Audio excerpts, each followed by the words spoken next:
আসসালামু আলাইকুম। এটিএন বাংলা সংবাদে আপনাদের সবাইকে স্বাগত জানাচ্ছি। আমি ফিরোজ তোহা। শুরুতে বিআরবি সংবাদ শিরোনাম। উচ্চাভিলাষী নয়, এবারের বাজেটে মানুষের ভাগ্য উন্নয়নের দিক নির্দেশনা রয়েছে। সংসদে জানালেন প্রধানমন্ত্রী, বছরের শেষ দিকে কমবে মূল্যস্ফীতি। খালেদা জিয়াকে মুক্তি না দিলে সরকারকে যে কোনো পরিণতি ভোগ করতে হবে বললেন মির্জা ফখরুল। আন্দোলনের নামে সহিংসতা করলে ছাড় নয়, হুঁশিয়ারি ওবায়দুল কাদেরের। বড় ব্যবসায়ীরা সিন্ডিকেট করায় কোরবানির পশুর চামড়ার ন্যায্য মূল্য নিশ্চিত করা যায়নি, দাবি ভোক্তা সংরক্ষণ অধিদপ্তরের।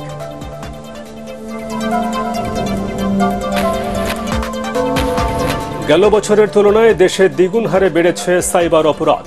বুলিংয়ের শিকার অধিকাংশের বয়স 18 থেকে 30 বছর, ক্রাইম অ্যাওয়ারনেস ফাউন্ডেশনের তথ্য। এবং দেশের 5 বিভাগে টানা 3 দিন ভারী বৃষ্টির পূর্বাভাস। অল্প বর্ষণেই তলিয়ে যায় মিরপুর সহ রাজধানীর কিছু এলাকা।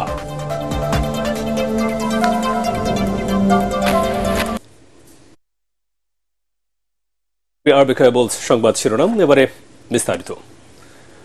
উচ্চাভিলাষী নয়, এবারের বাজেটে মানুষের ভাগ্য উন্নয়নের দিক নির্দেশনা রয়েছে বলে সংসদকে জানিয়েছেন প্রধানমন্ত্রী শেখ হাসিনা। সরকারের বিভিন্ন পদক্ষেপে বছরের শেষে মূল্যস্ফীতি কমে আসবে বলে জানান তিনি। অতিরিক্ত আয়ের অর্থকে অর্থনীতির মূলধারায় ফিরিয়ে আনতেই কালো টাকা সাদা করার সুযোগ দেওয়া হয়েছে বলে জানিয়ে প্রধানমন্ত্রী বাজেট বক্তৃতায় বলেন, বাজেট বাস্তবায়নের মধ্য দিয়ে বাংলাদেশ আরেক ধাপ এগিয়ে যাবে। শরফুল আলমের রিপোর্ট। প্রস্তাবিত বাজেট নিয়ে সংসদে চলছে আলোচনা সমালোচনা। বাজেট বক্তব্যে অংশ নিয়ে প্রধানমন্ত্রী সংসদকে জানান, চ্যালেঞ্জ নিয়েই বাজেট প্রণয়ন করা হয়েছে। 2030 সালের পর দেশে অতি দরিদ্র বলে কিছু থাকবে না জানিয়ে তিনি জানান, সরকারের নেওয়া বিভিন্ন পদক্ষেপে দেশ করোনা পূর্ব অর্থনীতিতে ফিরবে। ডিসেম্বরের মধ্যেই নিত্য প্রয়োজনীয় পণ্যের দাম কমবে বলেও জানান তিনি। যুদ্ধ সবকিছু মোকাবেলা করেই কিন্তু আমরা সামনের দিকে এগোচ্ছি। গত অর্থ বছরে প্রবাস আয় এসেছে 21.6 বিলিয়ন মার্কিন ডলার। আমাদের রপ্তানি প্রবৃদ্ধি অব্যাহত থাকা এবং কম গুরুত্বপূর্ণ আমদানির উপর নিয়ন্ত্রণ অব্যাহত রাখায় আমরা অর্থ বছরের জুলাই মার্চ সময় চলতি হিসেবে ভারসাম্যে 5.7 বিলিয়ন মার্কিন ডলার উদ্বৃত্ত রয়ে গেছে। এছাড়াও কৃষি ও শিল্প উৎপাদনও বৃদ্ধি পেয়েছে। ফলে সামষ্টিক অর্থনৈতিক পরিস্থিতি দ্রুত আবার কোভিড-19 পূর্ববর্তী অবস্থা আমরা ফিরে যেতে পারবো এ বিশ্বাস আমার আছে। মেট্রো রেল নির্মাণে সমালোচনাকারীদের জবাবে সংসদ নেত্রী জানান, মেট্রো রেল নারীদের সবচেয়ে নিরাপদ যানবাহনে পরিণত হয়েছে। পর্যায়ক্রমে প্রতিটি বিভাগীয় শহরে মেট্রো রেল নির্মাণ করা হবে। ফেনী থেকে কক্সবাজার পর্যন্ত চালু করা হবে মেরিন ড্রাইভ। সমালোচনার জবাবে প্রধানমন্ত্রী বলেন, অতিরিক্ত উপার্জনকে মূল অর্থনীতিতে যুক্ত করতেই কালো টাকা সাদা করার সুযোগ দেওয়া হয়েছে। আমরা দুর্নীতির বিরুদ্ধে অভিযান শুরু করেছি। সে যেই হোক, দুর্নীতিতে কারো রক্ষা নেই।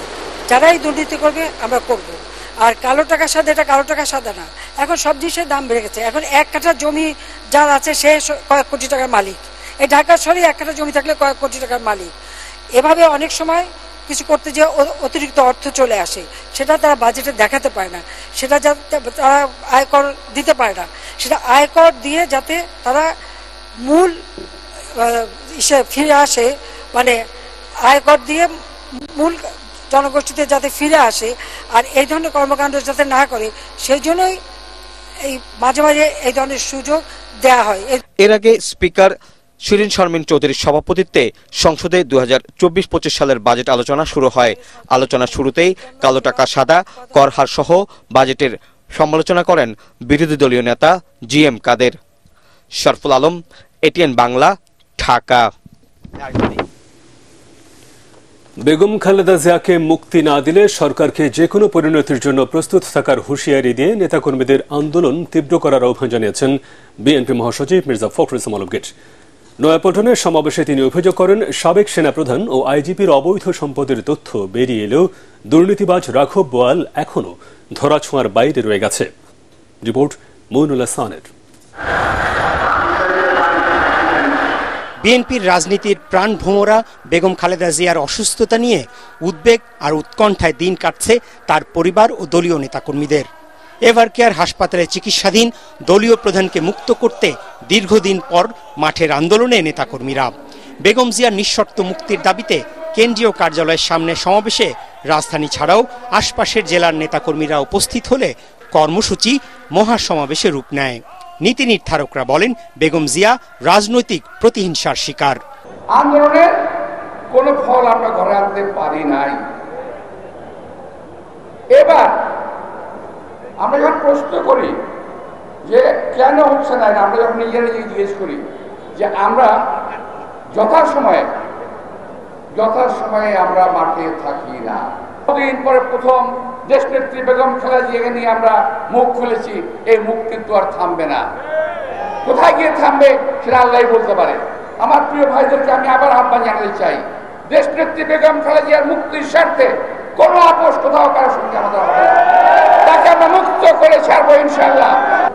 দেশনেত্রীকে মুক্ত করুন, অন্যথায় আপনাদেরকে যে কোনো পরিণতির জন্য তৈরি থাকতে হবে। বন্ধুগণ, ক্ষমতাসীনরা আকণ্ঠ দুর্নীতিতে নিমজ্জিত অভিযোগ করে বিএনপি মহাসচিব বলেন, দু একজনের তথ্য বেরিয়ে এলেও এখনো ধরা ছোঁয়ার বাইরে রাঘব বোয়ালরা।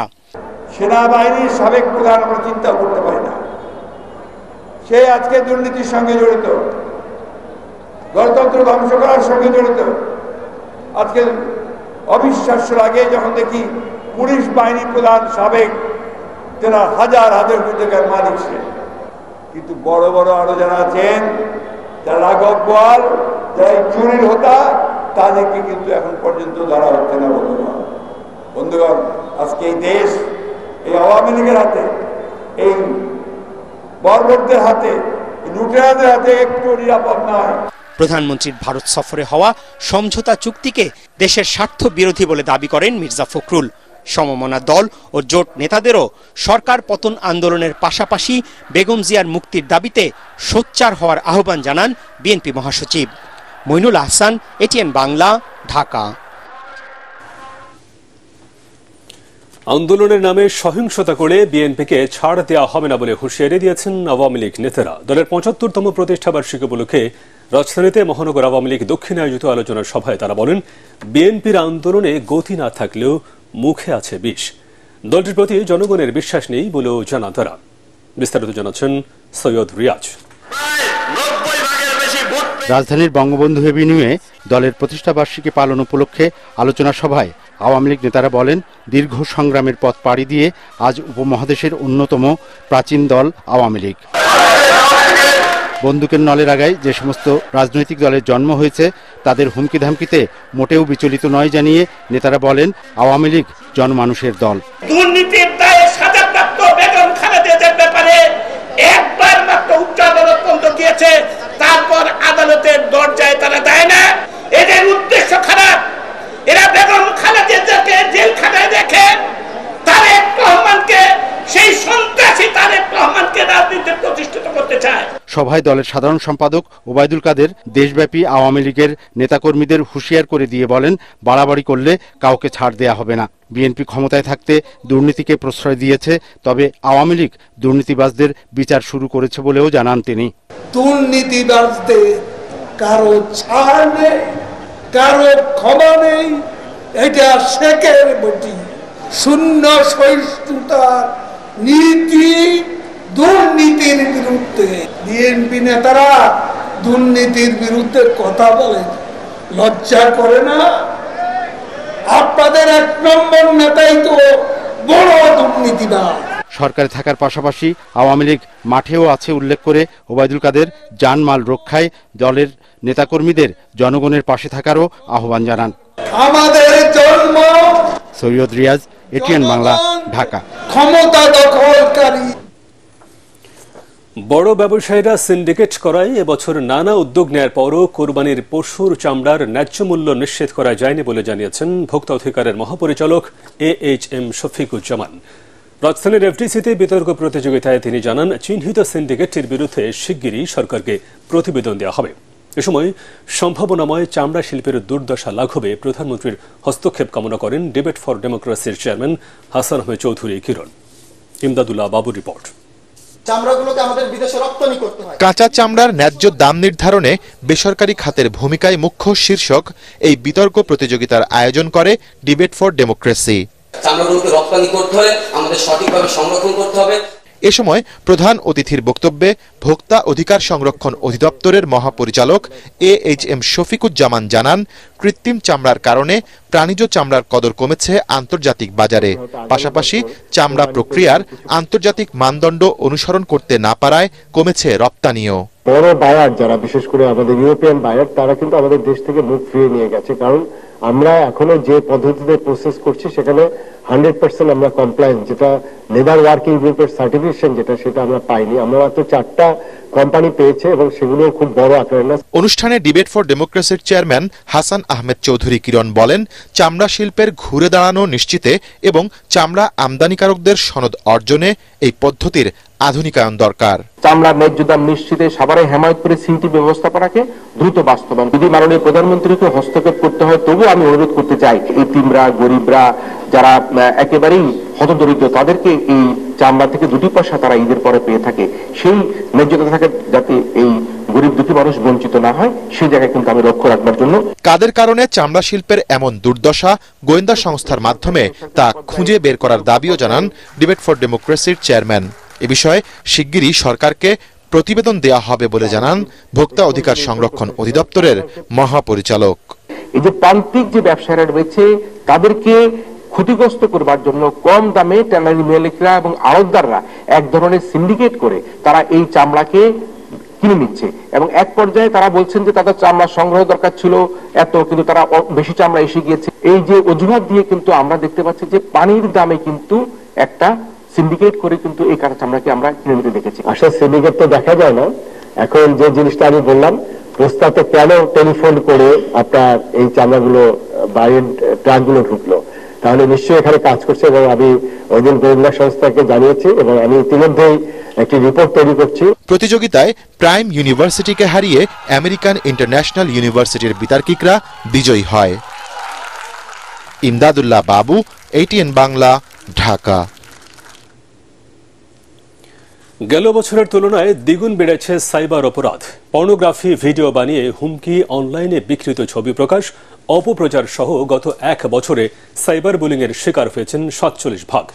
ভুক্তভোগীদের 78% 18 থেকে 30 বছর বয়সী, যাদের বেশিরভাগই নারী। তাদের মাত্র 12% নিয়েছেন আইনের আশ্রয়। ঢাকা রিপোর্টার্স ইউনিটিতে এ নিয়ে এক প্রতিবেদনে এসব তথ্য প্রকাশ করেছে cyber crime awareness foundation. Report করছেন আদ্দিন সজীব। ফেসবুক, ইউটিউব, ইনস্টাগ্রাম, টিকটক কিংবা টুইটার সামাজিক যোগাযোগ মাধ্যমে মানুষের উপস্থিতি যেমন বাড়ছে, সেই সাথে পাল্লা দিয়ে বাড়ছে সাইবার অপরাধও। সাইবার ক্রাইম অ্যাওয়ারনেস ফাউন্ডেশনের গবেষণা প্রতিবেদনে এমন তথ্য উঠে আসে। শতকরা 50% শিশু এবং শতকরা 50% তরুণরা এই হ্যাকিং এর শিকার হয়েছে। বেশিরভাগ সময়ই আর্থিক প্রলোভন এবং আকর্ষণীয় কোনো কিছু দেখে লিঙ্কে ক্লিক করেই প্রতারকদের ফাঁদে পড়েন ভুক্তভোগীরা। অনলাইনে বিকৃত ছবি প্রকাশ, পর্নোগ্রাফি সহ সাইবার বুলিংয়ের শিকার হয়েছে সবচেয়ে বেশি, প্রায় 47%। তাদের তথ্য অনুযায়ী গত 5 বছরের মধ্যে এবার পর্নোগ্রাফি অপরাধ প্রবণতা বেড়ে দাঁড়িয়েছে 11.35%। 132 জন ভুক্তভোগীর মধ্যে 50% অর্থাৎ 66 জন ব্যক্তি কোনো না কোনোভাবে সাইবার বুলির শিকার হয়েছেন। প্রতিবেদন বলছে, বিচার না পাওয়ার শঙ্কা, সম্মানহানি এবং হয়রানির ভয়ে ভুক্তভোগীদের প্রায় 88% নেন না আইনি প্রতিকার। অথচ 2023 সালেই এই অন্যায়ের বিরুদ্ধে ব্যবস্থা নিয়েছিলেন 20% মানুষ। আমাদের কাছে আসার আগে যদি আপনারা থার্ড পার্টি কারো কাছে যান, you might be second time victim again. তখন আসলে কিন্তু এভিডেন্সগুলোই আসলে নষ্ট হয়ে যাচ্ছে। উইদাউট প্রিজার্ভিং দ্য এভিডেন্স আমি কিন্তু এটি মামলা বা এটি বিচারের পর্যায়ে নিয়ে যাওয়ার মতো অবস্থায় আর পারছি না। আইন শৃঙ্খলা বাহিনীকে সাথে নিয়ে অবৈধ ভিআইপি এর অভিযান করি, আর অভিযানে যারা সংশ্লিষ্ট আছে তাদেরকে আমরা গ্রেপ্তার করি। But next fine morning we find that ওই গ্রেফতারকারী ব্যক্তি উনি বাইরে ঘুরে বেড়াচ্ছে। তো এগুলি আমাদের আইনের দুর্বলতা আছে, আমরা এটি নিয়ে কাজ করছি। তাই সাইবার নিরাপত্তা নিশ্চিতে সামাজিক যোগাযোগ মাধ্যমে কোনো কিছু দেখা মাত্রই ক্লিক না করা ও ডিজিটাল লেনদেনে বাড়তি সতর্ক হওয়ার পাশাপাশি আইনশৃঙ্খলা বাহিনীর কড়া নজরদারির তাগিদ আসে আলোচনা থেকে। নির্ভর করতে পারি না। আদ্দিন সজীব, এটিএন বাংলা, ঢাকা। রাজধানীর মোহাম্মদপুরে রামচন্দ্রপুর খাল থেকে প্রায় ৭০টি অবৈধ স্থাপনা উচ্ছেদ করেছে ঢাকা উত্তর সিটি কর্পোরেশন। এদিন আলোচিত সাদিক এগ্রোর পুরো স্থাপনাটি গুড়িয়ে দেওয়া হয়। সংস্থাটির কর্মকর্তা বলছেন, অবৈধ দখলদারদের হাত থেকে খাল উদ্ধার করতে জিরো টলারেন্স নীতি নিয়ে কাজ করছে ডিএনসিসি। আরও জানাচ্ছেন ইয়াসিন রানা। রামচন্দ্রপুর খাল অবৈধ দখলমুক্ত করতে মূলত ঢাকা উত্তর সিটি কর্পোরেশনের অভিযান। খালের দখলদারদের পাশাপাশি খালপাড়ের অবৈধ স্থাপনাও গুড়িয়ে দেওয়া হয়। এদিন অভিযান শুরু হওয়ার পর শেড থেকে দ্রুত গরু সরিয়ে নেয় সাদিক এগ্রো। এছাড়া স্থাপনাগুলোর মালিক ও ভাড়াটিয়ারা দ্রুত তাদের ঘরের আসবাবপত্র সরিয়ে নেয়। উচ্ছেদের নোটিশ না পাওয়া ও ঘরের আসবাবপত্র বের করতেও সময় দেওয়া হয়নি বলে অভিযোগ করেন তারা। টিনদার যদি কোনো কিছু করে, এটা যে ছাড়পত্র লাগবে, এটা তো আমাদের রাজুকের কোনো ছাড়পত্র লাগবে, এটা আমাদের জানা নেই। আমাদের 1 মাস সময় দেয় কিংবা 5 দিন সময় দেয়, আমরা কোনো মাল সরাতেই পারি না। আমরা যে ভাড়া দিয়ে থাকি, আমাদের একটা সুযোগ সুবিধা আছে না যে তোমরা এটা ভাঙা পারবো, তোমরা আজকে দেখে চলে যাও, অন্য জায়গায় রুম দেখো, এমন কিছুই বলে নাই আমাদের। খাল উদ্ধারে জিরো টলারেন্স ঘোষণা করে ডিএনসিসির কর্মকর্তারা জানান, উচ্ছেদের মাধ্যমে খালে পানি প্রবাহ তৈরি করা হবে। খালের পাশে যে সকল ভবন, অবৈধ স্থাপনা যে এবং নীতিমালা, হাইকোর্ট, মহামান্য হাইকোর্টের যে নির্দেশনা, সেগুলি বাস্তবায়ন করতে আমরা এসেছি। এবং জিরো টলারেন্স, আমি বারবারই বলছি, খালের ব্যাপারে জিরো টলারেন্স। খালের ব্যাপারে মাননীয় মেয়র, ঢাকা উত্তর সিটি কর্পোরেশনের নির্দেশনায় আমরা কাজ করছি। এটা একটা টিম ওয়ার্ক। ডিএনসিসি জানায়, অভিযানে 20 বিঘা জমি উদ্ধার করা হয়েছে। এখন চলছে খাল থেকে বজ্র পরিষ্কারের কাজ। ইয়াসিন রানা, এটিএন বাংলা, ঢাকা।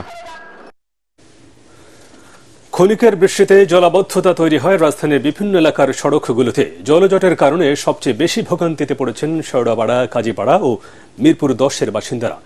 সকালে স্কুল কলেজের শিক্ষার্থী ও অফিসগামীরা পড়েন বিড়ম্বনায়। এদিকে আজ থেকে আরও 2 দিন দেশের 5 বিভাগে ভারী থেকে অতি ভারী বৃষ্টি হতে পারে বলে জানিয়েছে আবহাওয়া অফিস। টানা বৃষ্টিতে আবারও বন্যা পরিস্থিতির সৃষ্টি হতে পারে সিলেট, সুনামগঞ্জ এলাকায়। বিস্তারিত খায়রুল ইসলামের রিপোর্টে। হঠাৎ ঝুম বৃষ্টি আর ঘণ্টাখানেকের এই বৃষ্টিতে মিরপুর, কাজীপাড়া সহ রাজধানীর বিভিন্ন এলাকার সড়কের দুপাশে তৈরি হয় জলাবদ্ধতা। দুর্ভোগে পড়েন স্কুল কলেজ শিক্ষার্থী ও অফিসগামী অনেকে। ভিজা কাপড়ে অফিস করতে হয়, এরকম একটা অবস্থা। পানি তো এখন তো কম, দেখা গেল যদি আরো 10 মিনিট বৃষ্টি হতো হাঁটু সমান পানি হয়ে যেত এখানে। এমন জলজটে ঘটে ছোট বড় নানা দুর্ঘটনা।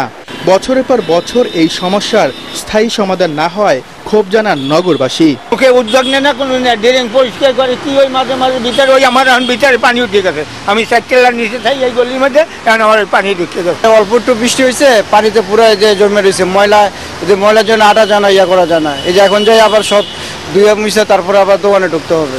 এদিকে বৈরী আবহাওয়ার কারণে কক্সবাজার, মংলা ও পায়রা বন্দরকে স্থানীয় 3 নম্বর সতর্ক সংকেত দেখিয়ে যেতে বলা হয়েছে। এছাড়া ঢাকা, রাজশাহী ও খুলনা বিভাগের অনেক জায়গায় অস্থায়ীভাবে দমকা হাওয়া সহ হালকা থেকে মাঝারি ধরনের বৃষ্টি হতে পারে বলে জানায় আবহাওয়া অফিস। দেশে উজানে ভারতের রাজ্যগুলোতে বৃষ্টিপাত বেড়ে আগামী 3 দিনে সিলেট, সুনামগঞ্জে বন্যা পরিস্থিতি সৃষ্টি হতে পারে বলে জানায় বন্যা পূর্বাভাস ও সতর্কীকরণ কেন্দ্র।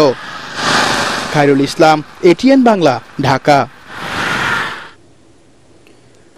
স্বাধীনতা বিরোধীদের চিহ্নিত করে ইতিবাচক প্রতিদ্বন্দ্বিতা তৈরি করা গেলেই দেশে শান্তি প্রতিষ্ঠা করা সম্ভব বলে মন্তব্য করেছেন তথ্য ও সম্প্রচার প্রতিমন্ত্রী অধ্যাপক মোহাম্মদ আলী আরাফাত। রাজধানীর কৃষিবিদ ইনস্টিটিউটে জাতীয় পিস অ্যাম্বাসেডর সম্মেলনে তিনি একথা বলেন। দেশকে এগিয়ে নিতে সব রাজনৈতিক দলকে ঐক্যবদ্ধ হওয়ার আহ্বানও জানান তিনি। অনুষ্ঠানে বিএনপির ভাইস চেয়ারম্যান আব্দুল আউয়াল মিন্টু বলেন, রাজনৈতিক কারণে বিএনপি আওয়ামী লীগের মাঝে এখন বিভেদ সৃষ্টি হয়েছে। এই বিভেদ ঘোচানো গেলে দেশের আর্থসামাজিক উন্নয়ন ত্বরান্বিত করা সম্ভব হবে বলেও জানান তিনি।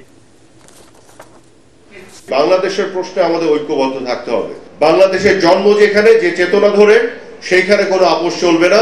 তার বাইরে আমাদের সবাইকে মুক্তিযুদ্ধের গোড়ায় যে ঐক্যবদ্ধ হতে হবে সবাই মিলে। যদি আপনি দেশে অর্থনৈতিক প্রবৃদ্ধি বাড়াইতে হয়, অর্থনৈতিক উন্নয়ন করতে হয়, তাহলে আপনাকে সামাজিক মূল্যায়নও বাড়াইতে হবে। কারণ এই যে পারস্পরিক সহযোগিতা, এগুলি সমাজে একটা সামাজিক মূল্যায়ন সৃষ্টি করে। সম্ভাবনা থাকলেও কাঙ্ক্ষিত মাত্রায় রফতানি করা যাচ্ছে না আম। এবছর রফতানি লক্ষ্যমাত্রা অর্জন হবে না বলেও মনে করছেন রফতানিকারকরা। ডলার সংকট, অতিরিক্ত বিমান ভাড়া, কাস্টমস এবং HS কোড সংক্রান্ত নানা জটিলতায় আম রফতানিতে বাংলাদেশ পিছিয়ে যাচ্ছে বলে জানান তারা। দেশে একটি মাত্র প্যাকিং হাউস থাকলেও সেটি এখনও পরিপূর্ণভাবে কাজ শুরু করেনি। ফজলে রাব্বি রিপোর্ট। আম উৎপাদক দেশ হিসেবে বিশ্বে বাংলাদেশের অবস্থান সপ্তম। এখানকার আবহাওয়া ও মাটি আম উৎপাদনের জন্য অনুকূল, কিন্তু বিশ্বের প্রধান উৎপাদনকারী দেশগুলোর মধ্যে রপ্তানি বাজারে বাংলাদেশের অবস্থান তলানিতে। রপ্তানি বাড়াতে 2021 সালে রাজধানীর শ্যামপুরে সেন্ট্রাল প্যাকিং হাউসের কাজ শুরু করে কৃষি মন্ত্রণালয়। সারা দেশ থেকে সেখানে আম আনেন রপ্তানিকারকরা। মান যাচাই বাছাইয়ের পরই সেসব আম রপ্তানির ছাড়পত্র পায়, কিন্তু এখনো প্যাকিং হাউসের ল্যাবরেটরির কাজ শেষ না হয় হাতে হাতে পরীক্ষা করা হচ্ছে এই রপ্তানি পণ্য, যার কোনো বৈজ্ঞানিক ভিত্তি নেই। সে কারণে বিশ্বের বিভিন্ন দেশে আম রপ্তানি করলেও প্রবাসী থাকা বাংলাদেশিদের মধ্যেই আটকে আছে এখানকার আমের বাজার। 6টা ল্যাবের মালামাল আমরা 100% চলে আসছে, আর বাকি 4টে ল্যাবের মাল আমরা আশা করতেছি যে আমরা জুলাই মাসের ভিতরে পাবো, এবং পাওয়ার পরে আমাদের যে সমস্ত অ্যানালিস্ট কাজ করবে ওই কোম্পানিগুলো তাদের প্রশিক্ষণ দেবে। এটা 6 মাস হইতে পারে, 8 মাস হইতে পারে। রপ্তানিকারকরা বলছেন বিমান ভাড়া বেড়ে যাওয়া, কাস্টমস এবং HS কোড সংক্রান্ত নানা জটিলতার কারণে এবছর কমে যাবে আম রপ্তানি। গত বছর ঢাকা থেকে লন্ডনে আকাশপথে আম পরিবহনে খরচ হতো কেজি প্রতি 200 থেকে 250 টাকা। এবার খরচ হচ্ছে অন্তত 400 থেকে 450 টাকা। অথচ আমার পাশের রাষ্ট্র ভারত 300 টাকার ভিতরে বিমান ভাড়া এবং পাকিস্তানে 300 টাকার ভিতরে বিমান ভাড়া বিদ্যমান। কোল্ড ট্রিটমেন্টটা যেটা আমের এইটার একটা সিস্টেমটা যদি ডেভেলপ করে, তাহলে সেক্ষেত্রে আমরা যে বিভিন্ন মার্কেটে যে আমরা এন্টিক মার্কেটে যাইতে পারি না, তখন আমরা এন্টিক মার্কেটও এক্সপোর্ট করতে পারবো। আমাদের সক্ষমতা শুধু আমরা আমটা ভালো উৎপাদন করব, নিরাপদ এবং স্বাস্থ্যসম্মত, আমরা শুধু এটুকু পারবো। কিন্তু অন্যান্য সাপোর্টগুলো, লজিস্টিক সাপোর্টগুলো, বিমান ভাড়া কমানো, এই বিষয়টা তো সরকারকে এগিয়ে আসতে হবে। এবছর বিশ্বের 38টি দেশে 3100 মেট্রিক টন আম রপ্তানির লক্ষ্যমাত্রা ঠিক করা হয়েছে। গত বছর বাংলাদেশ আম রপ্তানি করে 3092 মেট্রিক টন, অর্থাৎ এবার আম রপ্তানি খুব একটা বাড়ছে না। বিষয়টিকে আমলে নিয়ে প্যাকিং হাউসের আধুনিকায়ন সহ অন্যান্য প্রতিবন্ধকতা দূর করতে সরকার আন্তরিক হবে বলে আশা করছেন ব্যবসায়ীরা। ফজলে রাব্বি, ATN বাংলা, ঢাকা। আল আরাফা ইসলামী ব্যাংক অর্থ সংবাদ।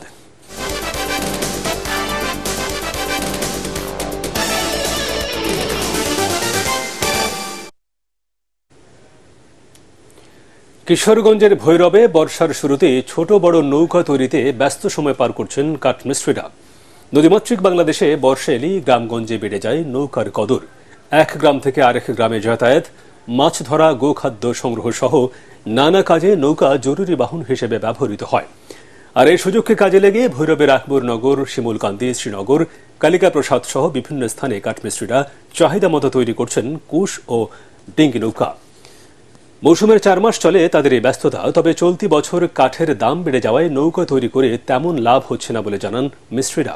সরকারের সহযোগিতা ও সহজ শর্তে ঋণ পেলে এই শিল্পের আরও প্রসার ঘটবে এবং কর্মসংস্থানের সুযোগ বাড়বে বলে মনে করেন সংশ্লিষ্টরা। এবারে আন্তর্জাতিক সংবাদ।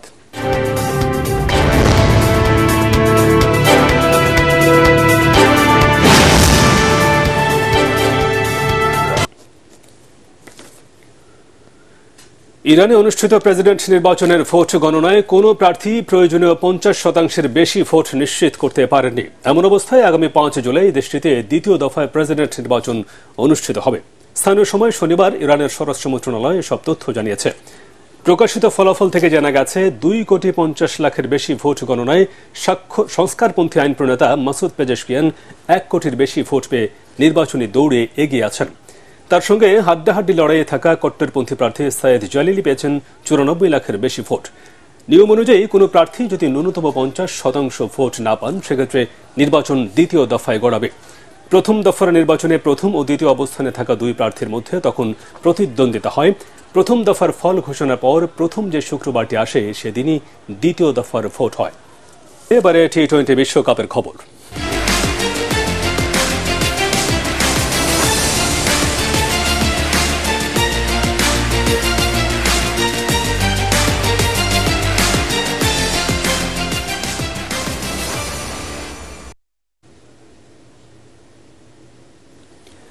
টি-20 বিশ্বকাপের ফাইনালে আর কিছুক্ষণের মধ্যেই মাঠে নামছে দক্ষিণ আফ্রিকা ও ভারত। 10 বছর পর এই আসরের ফাইনালে উঠল ভারত। এদিকে দক্ষিণ আফ্রিকা নিজেদের ক্রিকেট ইতিহাসে এই প্রথম শীর্ষ কোনো আইসিসি ইভেন্টের ফাইনালে উঠেছে। ট্রফির দিক থেকে ভারত সমৃদ্ধ। 1983 সালে ওয়ানডে বিশ্বকাপ দিয়ে শুরু, এরপর 2007-এ টি-20 বিশ্বকাপ, 2011 সালে ওয়ানডে বিশ্বকাপ এবং 2013 সালে চ্যাম্পিয়ন্স ট্রফি জেতে দলটি। এদিকে দক্ষিণ আফ্রিকার ট্রফি ক্যাবিনেট ফাঁকা। 1998 সালে ঢাকায় অনুষ্ঠিত নকআউট কাপ ছাড়া আর কিছুই জেতা হয়নি দলটির। এবার দক্ষিণ আফ্রিকা ও ভারত দুই দলই এই টুর্নামেন্টে এখনও কোনো ম্যাচে হারেনি। বার্বাডোসে বাংলাদেশ সময় রাত 8:30টায় শুরু হবে ম্যাচটি।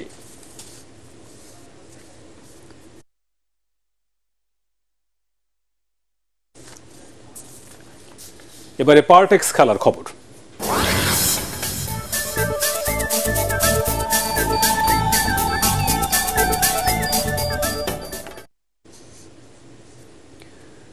কোপা আমেরিকায় গ্রুপ ডির ম্যাচে প্যারাগুয়েকে 4-1 গোলে হারিয়েছে ব্রাজিল। নেভাদায় ভিনিসিয়াস জুনিয়রের গোলে 35 মিনিটেই এগিয়ে যায় সেলে সাউরা। এরপর সাভিও দ্বিতীয় গোল করেন 43 মিনিটে। প্রথমার্ধের ইনজুরির সময় ভিনিসিয়াসের গোলে ব্যবধান 3-0 করে 5 বারের বিশ্ব চ্যাম্পিয়নরা। আলদারেতা প্যারাগুয়ের হয়ে গোল করলে খেলায় ফেরার চেষ্টা করে প্যারাগুয়ে, তবে লুকাস পাকুয়েতা চতুর্থ গোল করলে সেই সম্ভাবনা শেষ হয়ে যায়। এই জয়ে 2 ম্যাচে 4 পয়েন্ট নিয়ে কোয়ার্টার ফাইনালের পথে এগিয়ে গেল ব্রাজিল। 6 পয়েন্ট নিয়ে গ্রুপের শীর্ষে কলম্বিয়া। প্রায় 22 কোটি 20 লাখ টাকার ঘাটতি রেখে 2024 সালের বাজেট পাশ হয়েছে বাফুফের বার্ষিক সাধারণ সভায়। নতুন অর্থ বছরের জন্য 53 কোটি 69 লাখ টাকা বাজেট ঘোষণা করে বাংলাদেশ ফুটবল ফেডারেশন, যেখানে আয় ধরা হয়েছে 31 কোটি 49 লাখ টাকা। শনিবার রাজধানীর একটি 5 তারকা হোটেলে বাফুফের সাধারণ সভা শেষে এমনটাই জানিয়েছেন সহসভাপতি সালাম মুর্শেদি। বাজেটের অর্থের ঘাটতি পূরণের জন্য মন্ত্রণালয়ের কাছে অর্থ বরাদ্দের কথা জানান তিনি। এছাড়া নারী লীগের টেবিলের শীর্ষ 4 ক্লাবকে বাফুফের কাউন্সিলরশিপ অনুমোদন দেওয়া হয় সাধারণ সভায়, যারা আগামী নির্বাচনে ভোট প্রদানের অধিকার পাচ্ছে। শেষ করার আগে বিআরবি কেবলস সংবাদ শিরোনাম আরেকবার। উচ্চাভিলাষী নয়, এবারের বাজেটে মানুষের ভাগ্য উন্নয়নের দিক নির্দেশনা রয়েছে, সংসদে জানালেন প্রধানমন্ত্রী। বছরের শেষ দিকে কমবে মূল্যস্ফীতি। খালেদা জিয়াকে মুক্তি না দিলে সরকারকে যে কোনো পরিণতি ভোগ করতে হবে বললেন মির্জা ফখরুল। আন্দোলনের নামে সহিংসতা করলে ছাড় নয়, হুঁশিয়ারি ওবায়দুল কাদেরের।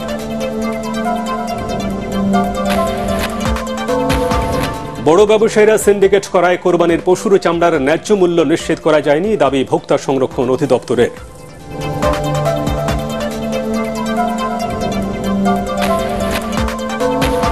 গেল বছরের তুলনায় দেশে দ্বিগুণ হারে বেড়েছে সাইবার অপরাধ। বুলিংয়ের শিকার অধিকাংশের বয়স 18 থেকে 30 বছর, ক্রাইম অ্যাওয়ারনেস ফাউন্ডেশনের তথ্য।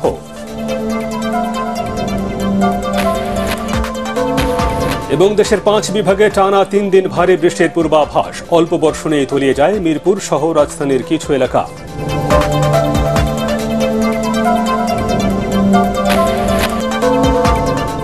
পরবর্তী সংবাদ দেখার আমন্ত্রণ জানিয়ে এখনকার মতো শেষ করছি। ATN বাংলার সংবাদ ইউটিউবে দেখতে ব্রাউজ করুন youtube/ATN বাংলা নিউজ। ধন্যবাদ সবাইকে।